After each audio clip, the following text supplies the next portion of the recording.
Dito tayo sa Lala Cafe. Ito pala yung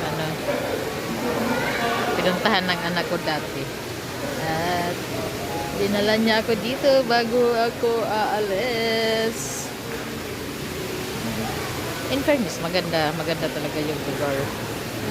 Yan, iikot ko kayo.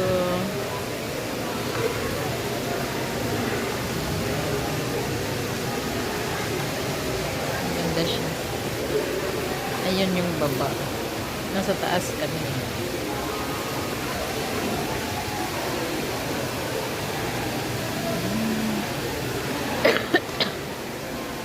Doon kami banda kami.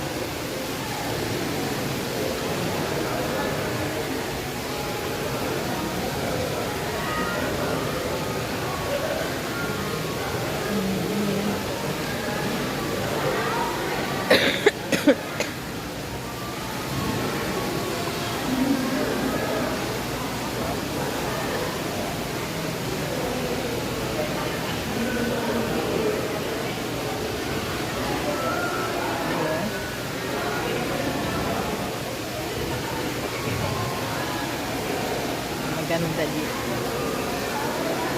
Super.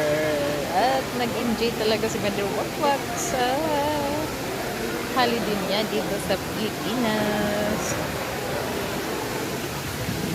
Super nice. Kaya buti na lang niyaya ako ng anak ko paglabas ngayon kasi ayaw ko sana. Pero yan, dinala niya kami dito. Kasama yung apo ko, of course. Super nice. Bye-bye.